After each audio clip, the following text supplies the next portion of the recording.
a ella. Gloria a Dios, hermano. Dios les bendiga en este domingo, primer domingo del mes de septiembre, domingo 6 de septiembre. Vamos, hermanos, a tocar un tema, ¿verdad?, un poquito distinto de lo que vimos en el mes de agosto. Y el tema que hoy traemos, hermanos, es como en los días de Noé. Amén. Ese es el tema del día de hoy.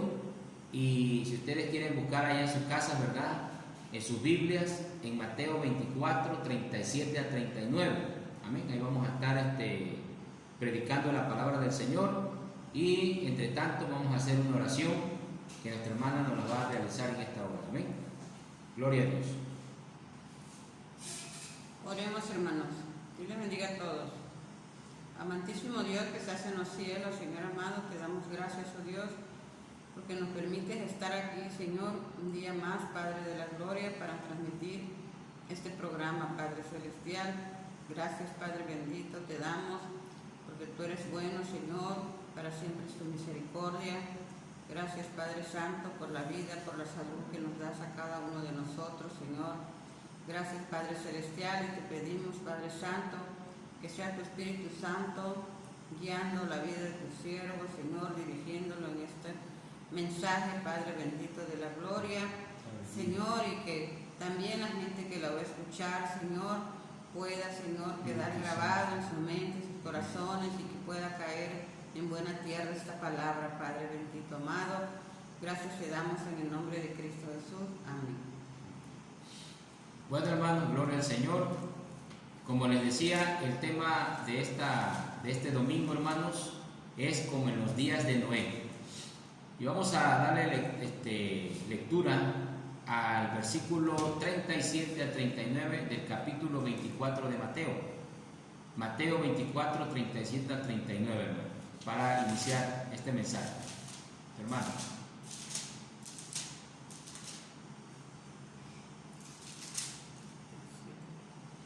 Dice así la palabra de Dios: mas como en los días de Noé, así será la venida del Hijo del Hombre. Porque como en los días antes del diluvio, estaban comiendo y bebiendo, casándose y dándose en casamiento, hasta el día en que Noé entró en el arca. Y no entendieron hasta que vino el diluvio y se los llevó a todos. Así será también la venida del Hijo del Hombre. Gloria a Dios.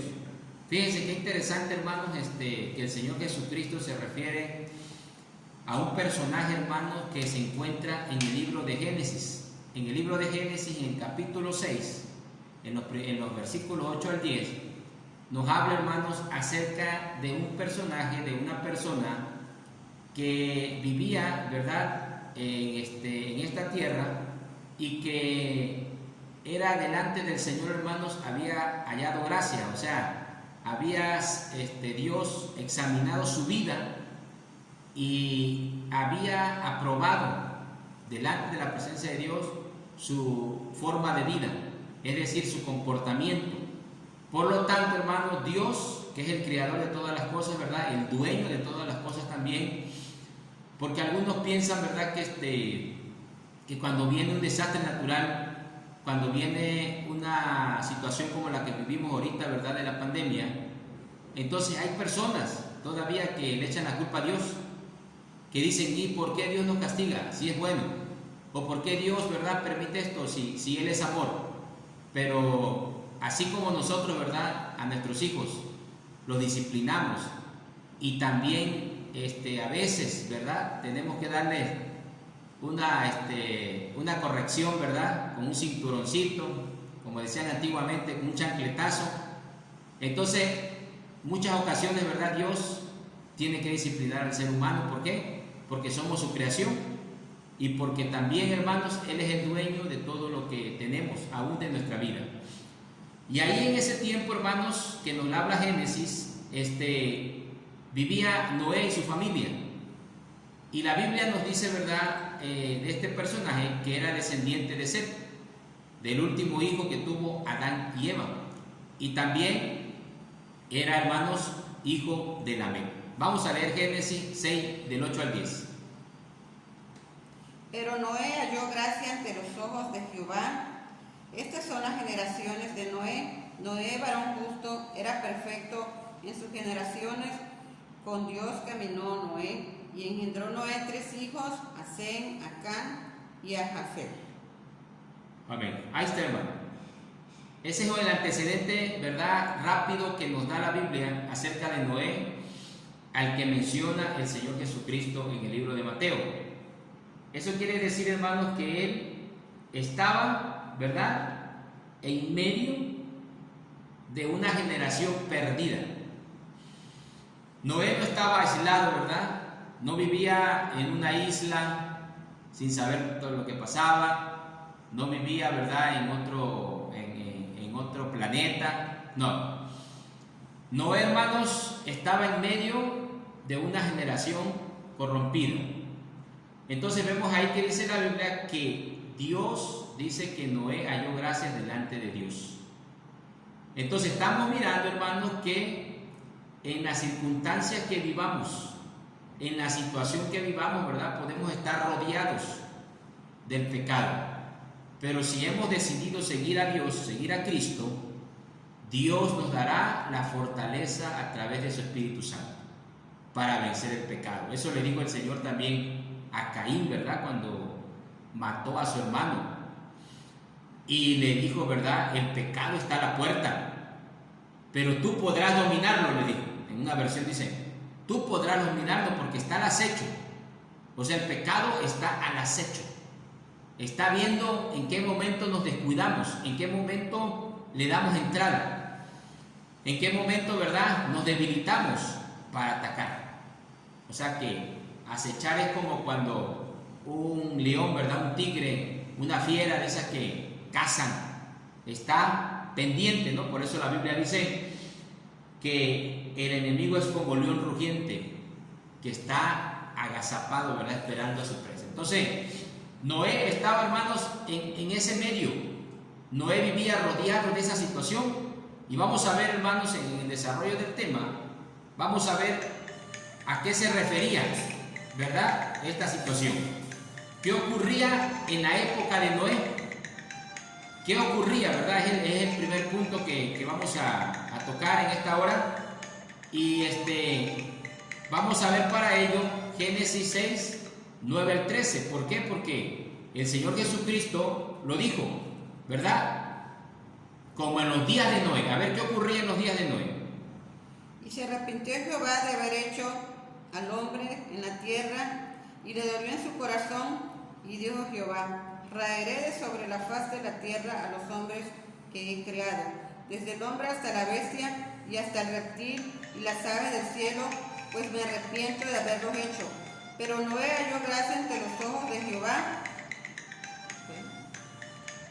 Hasta el versículo 13. Estas son las generaciones de Noé. Noé, varón justo, era perfecto en sus generaciones. Con Dios caminó Noé, y engendró Noé 3 hijos, a Sem, a Can y a Jafet. Y se corrompió la tierra delante de Dios, y estaba la tierra llena de violencia. Y miró Dios la tierra, y he aquí que estaba corrompida, porque toda carne había corrompido su camino sobre la tierra. Dijo pues Dios a Noé, he decidido el fin de todo ser, porque la tierra está llena de violencia a causa de ellos, y he aquí que yo los destruiré con la tierra. Fíjense, hermano, qué importante saber qué ocurría en la época de Noé. ¿Qué pasaba en la época de Noé? Había violencia, había corrupción, había mucha maldad, pensamientos pecaminosos. Dios se sentía ofendido. ¿Por qué causa? Porque el hombre, hermanos, se había totalmente salido de control. No había, hermanos, ningún temor. No había absolutamente nada. Como leía la hermana, fíjense, qué cosa, se corrompió la tierra. Estaba llena de violencia, el versículo 11. Estaba corrompida toda carne, o sea, la corrupción, ¿verdad? La corrupción que es correr, la corrupción es correr, quiere decir que se echa a perder algo. Cuando una corrupción, ¿verdad? Se da en cualquier ámbito, ¿verdad? En cualquier ámbito, eso echa a perder. Es como cuando se descompone un alimento, ¿no?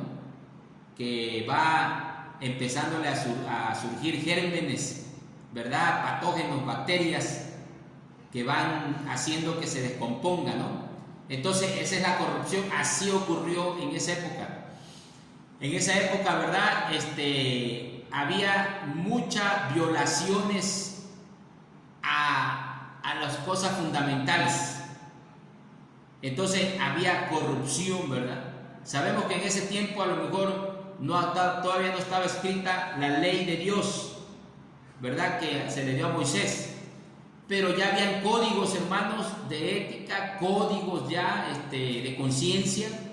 Entonces sabemos, ¿verdad?, que el ser humano, desde que fue criado, desde que se hizo como una sociedad, sabemos que ya establecieron ciertas normas, ciertas leyes. Pero en ese tiempo, hermanos, todas las normas, todas las leyes habían sido violentadas.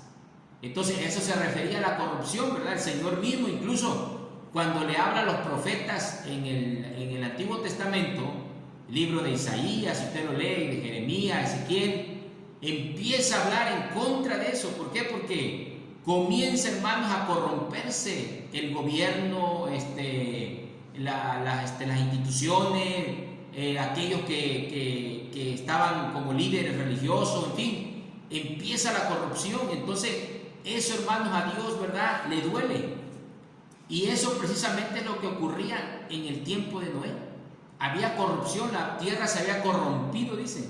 Entonces, se puede hablar en muchas áreas, ¿no? En muchas áreas se había corrompido en quizá violación a los derechos, en una conducta pecaminosa, nociva. Ahorita vemos, ¿verdad?, hasta agresión a la naturaleza, porque también ese es un tipo de corrupción, ¿verdad?, de violación también a la naturaleza. Entonces, hermanos, todo eso es lo que ocurría en ese tiempo. Y por eso, hermanos, Dios comenzó a mirar y dijo, bueno, ¿qué está pasando aquí?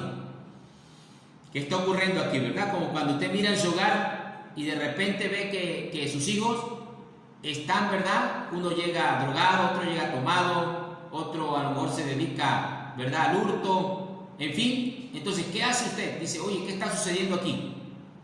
Hay que poner un alto, hay que poner, ¿verdad?, un alto. ¿Por qué? Porque si no, esto no va a poder controlarse. Y entonces eso es lo que Dios hizo, miró, dice, vio.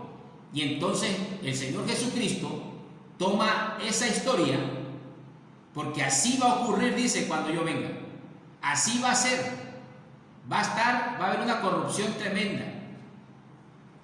Entonces vamos a ver en el segundo punto, hermanos, que es una pregunta que yo hago en este tema. ¿Estaremos en los tiempos previos al arrebatamiento de la iglesia? Vamos a ver qué dice Mateo 24, 37 al 39. ¿Qué ocurría? ¿O qué ocurrirá antes que sea el arrebatamiento? Mas como en los días de Noé, así será la venida del Hijo del Hombre, porque como en los días antes del diluvio estaban comiendo y bebiendo, casándose y dándose en casamiento hasta el día en que Noé entró en el arca, y no entendieron hasta que vino el diluvio y se los llevó a todos, así será también la venida del Hijo del Hombre. Ahí está, hermano, fíjense. ¿Qué quiere decir eso, hermanos? Que hay una comparación, ¿verdad? ¿Qué pasa hoy? Por ejemplo, ¿qué ocurría, verdad, en el tiempo de Noé? Parece, verdad, que como que dijera uno, bueno, estamos hablando casi de la misma época, ¿no? Y ¿sabe cuántos años aproximadamente, verdad, han pasado de ese relato? Como 4,000 años, o tal vez más, ¿verdad? No tenemos la fecha exacta porque hay calendarios, ¿verdad?, que han cambiado, y prácticamente, pues, de esa época, ¿verdad?, que se empezaron a escribir los relatos. Eso lo escribió Moisés, pero más adelante ya había pasado un buen tiempo, a lo mejor 5,000 años, probablemente, ¿verdad? ¿Se imagina, hermanos? Porque 2,000 años han pasado ya desde que el Señor Jesucristo vino a esta tierra, se hizo hombre y dio su vida por nosotros, 2000 años. Hacia atrás, habían en esa época como 2000 o 3000 años, 5000 años de diferencia y se repite la misma historia, ¿verdad? O sea, quiere decir que el ser humano tenemos las mismas necesidades. ¿Qué necesidades? De salvación, necesidades de transformación a través de la presencia de Dios. No podemos solo porque nuestra naturaleza humana está corrompida. De hecho, hermanos, lo vemos. Usted va viendo, ¿verdad?, en su edad, cómo nuestra naturaleza ya, biológicamente, ya traemos un gen, ¿verdad?, del envejecimiento, que es automático. O sea, nadie se detiene en una etapa de la vida y dice, bueno, aquí me quedé, ya no siguió deteriorándose mi cuerpo, ni mis órganos, ni nada. Seguí joven, no sé, ¿verdad? Nadie se queda así. ¿Por qué? Porque es una naturaleza ya corrompida, o sea, se va desgastando. Entonces, ¿se imagina, hermanos? Quiere decir que necesitamos también la transformación a través de la sangre de nuestro Señor Jesucristo.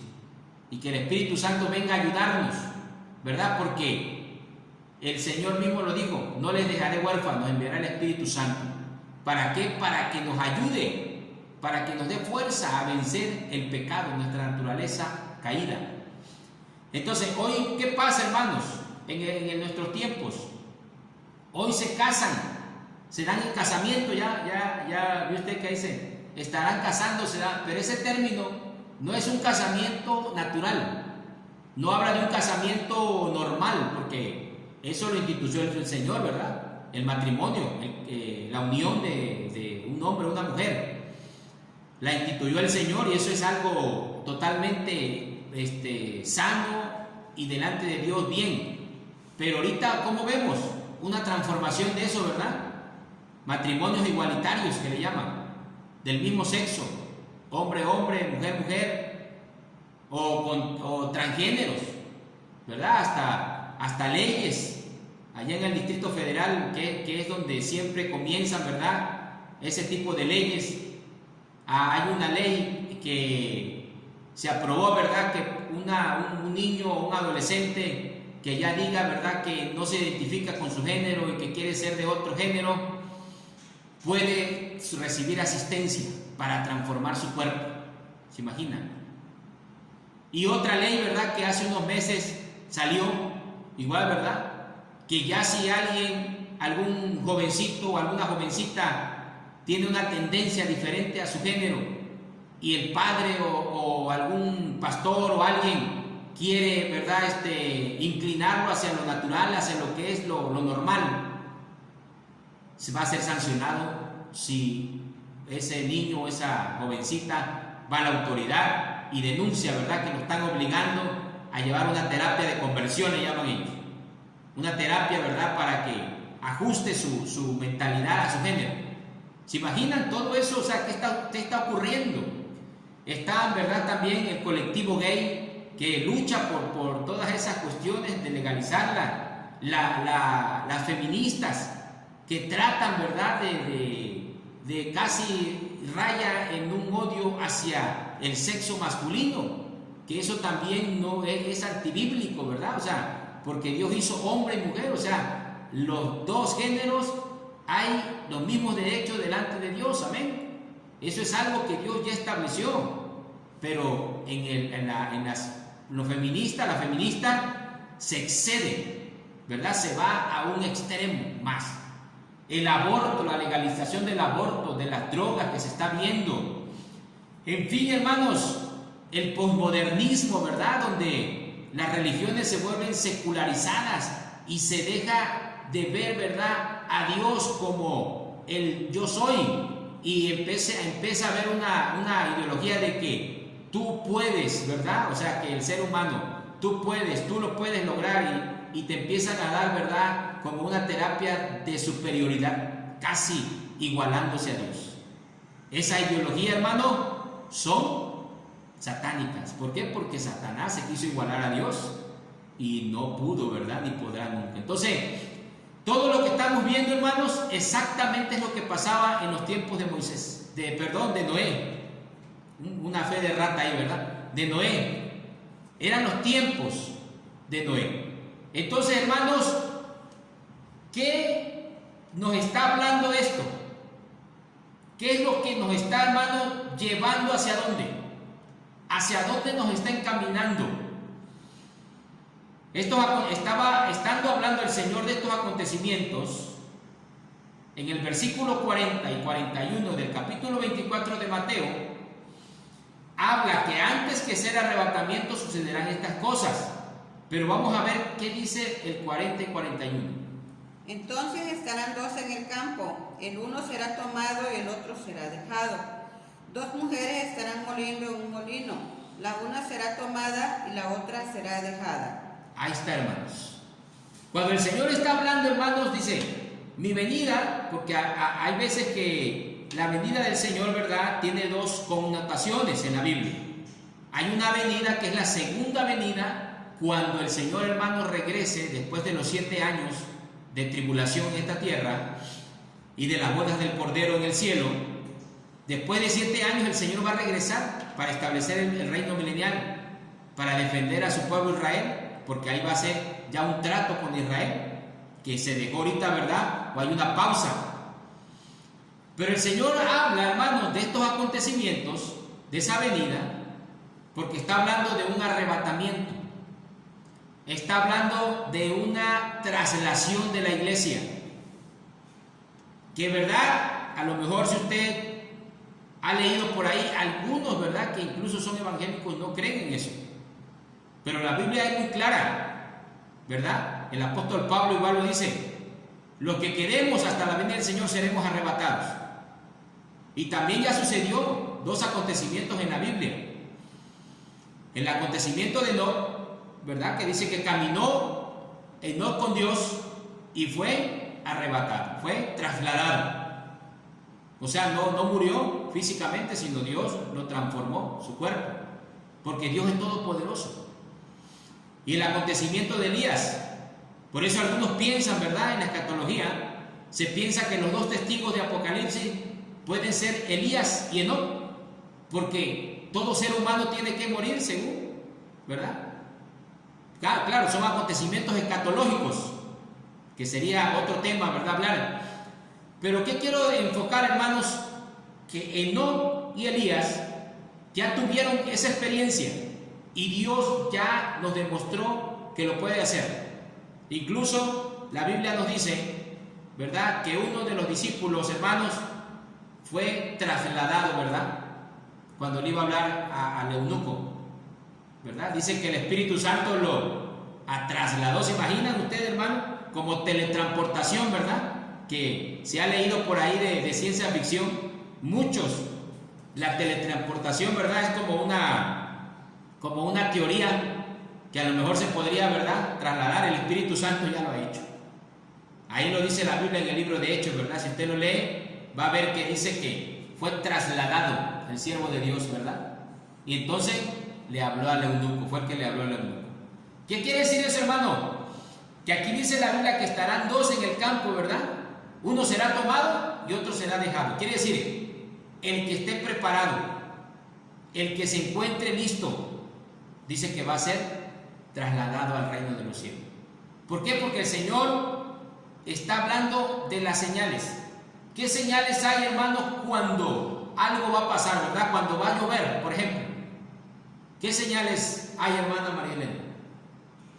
Pues se pone el cielo gris, se nubla, hay relámpagos, ¿verdad? Hay señales. Cuando va a llover, dice, hay mucho calor, ¿verdad? Bochornoso. Y decimos, no, hoy va a caer el agua, ¿verdad? Hasta pejelagarto asado va a caer. ¿Eso qué quiere decir, hermanos? Que son señales. Cuando uno va a tener un problema de salud, también hay señales, ¿verdad? Te da una señal el cuerpo. Oye, sí, sentía yo esto, sentía yo que me daba mucha sed, dicen las personas que ya después lo declaran diabético. Sí, con razón, iba yo mucho al baño, tomaba yo mucho líquido, me daba mucha sed. Eran señales. Entonces, el arrebatamiento de la iglesia también está precedido de señales. Señales que van, hermanos, a ser palpables a nosotros. Por eso la Biblia dice, habrá señales en el cielo y en la tierra, ¿verdad? Esta pandemia es una señal, hermanos. Es una señal. Dios nos está dando a entender, ¿verdad?, que el ser humano somos finitos, somos vulnerables, que tenemos que depender de Él, que tenemos que humillarnos ante Él, que usted tiene que recibir en su corazón a Cristo en su vida, para que entonces, hermanos, usted tenga esa salvación eterna y pueda usted disfrutar de la vida eterna. Algunos hermanos hasta se mofan a veces. Hay gente, ¿verdad?, que dice, no, pues nosotros no vamos al infierno, porque piensan que el infierno es como quemarse con un cerillito, ¿verdad?, con un encendedor, y decir, bueno, ya. O piensan que es como el calor de Tabasco, ¿no? Como el calor de Tabasco, como aquel meme que decía, ¿verdad?, el enemigo allá en una figura que habían dicho, y dice, ¿y ese por qué no veo que no le duele el fuego? No, dice que es de Tabasco, decía. Era como un meme, ¿no?, una broma, una mofa. Pero, hermano, no es eso. El infierno es real y es algo doloroso. Quizá usted diga, pero ya lo sentiste, hermano. No, pero sabemos porque la Biblia lo dice. Y si se ha cumplido todo lo que la Biblia dice, también esa parte es real. No nada más una parte, sino toda. Entonces es necesario que usted se acerque a Cristo. Hermano, igual. Si tú estás, ¿verdad?, espiritualmente decaído, tienes que levantarte en el nombre del Señor. ¿Por qué? Porque el Señor viene cuando no nos imaginemos. Vamos a ver qué nos dice, hermanos, versículo 42 al 44 que tenemos que hacer para concluir. Velad pues, porque no sabéis a qué hora de venir vuestro Señor. Pero sabed esto, que si padre de familia supiese a qué hora el ladrón habría de venir, velaría y no dejaría minar su casa. Por tanto, también vosotros estad preparados, porque el Hijo del Hombre vendrá a la hora que no pensáis. Aleluya. Ahí está, hermanos. Estar preparados. Ahí por eso yo les decía, tenemos que estar preparados con Cristo. Si usted no lo ha aceptado en su corazón, lo tiene que recibir. Si la hermana o hermano que se ha decaído, se ha alejado del Señor, de la oración, de la búsqueda, a lo mejor hasta por esta situación, ¿verdad?, que no nos reunimos en la iglesia físicamente, pero lo tenemos que seguir haciendo en nuestros hogares. Usted ha dejado, ¿verdad?, de buscar la presencia de Dios. Levántese en el nombre del Señor, porque las señales que nos marcan y nos dice la Biblia, prácticamente, hermanos, están completas, todas las señales. Así que únicamente lo que se espera, hermanos, es el acontecimiento, el día y la hora, que no lo sabemos, pero que va a ocurrir. Dios les bendiga, hermanos, Dios les guarde, y vamos a hacer una oración en el nombre del Señor para terminar este mensaje. Señor, gracias te damos en el nombre de Cristo, Padre. Te pido que bendigas a las personas, Señor, que están siguiendo este mensaje a través de este medio, Señor, de la página de la iglesia. Derrama de tu poder, derrama de tu gracia, de tu misericordia. Guarda a tu pueblo también. Y si alguien, Señor, está recibiéndote en su corazón, en sus hogares, Señor de la gloria, límpialo de todo pecado y que tu Santo Espíritu llegue a su vida, Señor, y perdona, Padre mío, en el nombre de Cristo todos sus pecados por tu misericordia. En el nombre del Padre, del Hijo y del Espíritu Santo. Amén. Dios les bendiga, hermanos.